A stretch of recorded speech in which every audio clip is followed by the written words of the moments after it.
A few weeks ago, you guys filled out a survey about mechanical keyboards. We got a total of 500 responses. There are some concerning facts. Fact number 1, you guys are all addicted to keyboards. Duh, we all knew that. I knew that, you knew that. 64% of you own more than one keyboard. What do you need more than one keyboard for? Now the real scary part is that 14% own 5 or more keyboards. I get having 1 or 2 or maybe even 3, but more than 5? Okay, but it makes sense if you think about it.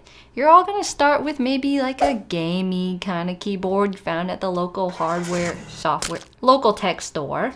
And then maybe you upgrade to something a little bit more moddable, like a hot swap keyboard. And then you jump into customs and you're like, I need everything. I get it. That must be how it goes. And then as you just progressively dive into the hobby, you're joining a group buy here, joining another one there, forgetting you even joined the first one. And oh, here it comes. It just comes to your door and you're like, I forgot about that a while ago. And now you just suddenly have 8 keyboards. It's normal. Normal, don't worry about it. Got a lot of miscellaneous gear lying around everywhere and people are asking you, dude, why do you have so much lube in your bedroom? Fact number 2, you spend way too much on keyboards. Okay, that was super obvious, huh? Yeah, well, let's look into these numbers, shall we? You guys spend a lot on keyboards. The majority spend between $250 and $500 on mechanical keyboards. And the award for the biggest spender out of this entire survey goes to someone who spent $20,000 on keyboards in the last year. If I had to tally how much we spent over the past year on keyboards, it'd probably be 10,000 up. Kind of that dollar amount of range. It's a lot of money. It's a stupid amount of money. But then again, we create content over keyboards. So, it makes a little bit of sense. Just a little bit of sense. Fact number 3, enthusiast layouts are the future. Now, keyboard companies, listen to me here. You need to listen to me here. This is important, okay? 65% mechanical keyboards make up more than a third of people's favorite size. Now with 10 keyless coming in second place and 75% right behind, means the top 2 out of 3 spots are taken up by these enthusiast layouts that just aren't really seen in the mass keyboard market. You can only buy these sizes from brands that are a little bit out there, not Corsair, not Razer, not Logitech, none of that. But when you look at smaller companies like KBD Fans, like Novel Keys, like the Key Dot Company, they're all coming up with their own budget 65% keyboard. I mean, all the other gaming companies are pretty much behind. They're just getting into 60%.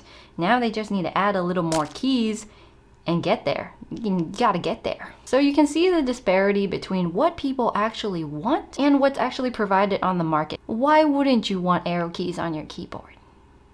Tell me that. Fact number 4. There are way too many options nowadays. What company are you going to? Is it KBD Fans? Is it Novel Keys? Is it Rama? Or Key Cult? When you ask somebody who's your favorite keyboard manufacturer, the majority of them are saying, I don't know. And to be honest, personally, I don't even know either. So with that many choices, it's extremely overwhelming to be like, I align myself with this company and I'm buying all their stuff. All their stuff. Not that easy. It's really hard. And asking someone for a recommendation nowadays is a lot harder because the options are countless. So many.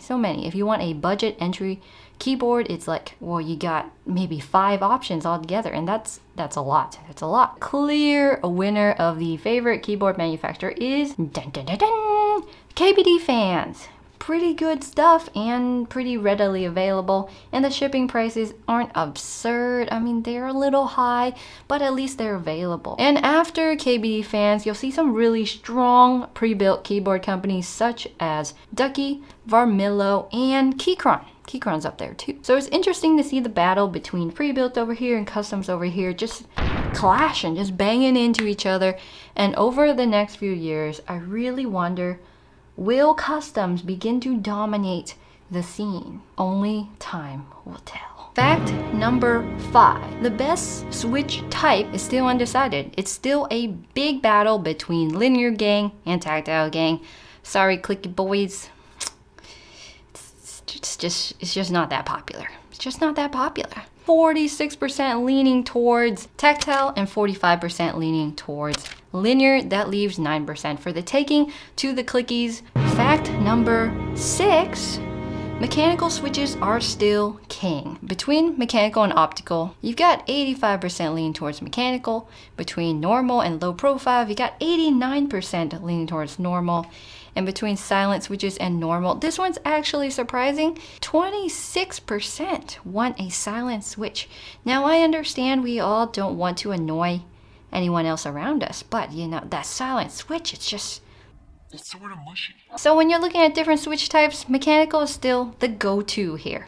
Fact number 7, keyboard mods are pretty much the standard. 67% of you prefer aftermarket mods. That means you take a keyboard, you buy a keyboard, and you're like, let me tinker with this in some way to make it better. Whether that be modifying those stabilizers, lubing those switches, changing out those switches, changing keycaps, whatever it may be, you're probably changing something up there. And I agree, changing things up is one of my favorite things to do. 2021 is actually a huge year for these budget, modifiable, hot swappable keyboards entering the market, getting cheaper and cheaper than ever and offering more and more and more than ever. Now, 2 years ago, the only hot swappable boards on the market were, costing an arm and a leg with the drop, alt, and control. But now we've got a ton more options.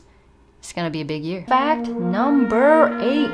The king stays king, baby. Cherry MX Browns are still number one! Number one! Cherry MX Browns, still number one. Glasses, forgive me. They still are number one. Which makes sense because MX Browns are a very common, well-known switch available at many tech stores in a lot of stock keyboards. It just makes sense. And they feel alright. They feel alright. They have that really, small tactile bump there. We're starting to see some Gateron Black Inks switches, Gateron Yellows, Alpacas, Bobas have gotten really popular, and Pandas are well recommended for those tactile switches. And MX, I'm surprised MX Reds is number 9. MX Reds and Zelios, ooh, those are expensive. And there are so many options out there. It's getting crazy. It's getting bonkers. It's getting bonkers. There are literally hundreds of choices. And don't forget mashing switches together to get something even more crazy. Okay. I know I'm talking about switches. Now I'm talking about switches. Now I'm gonna... yeah, let's move on. Off the soapbox. And I know this was a weird one, but this is what we do full time now. So thank you to all of our Patreon members. Of course, all of our patrons, thank you. Watch one of these videos here to see what keyboard you'd like to find next. It might really help you. And this one particularly, click on this one. I really like this video.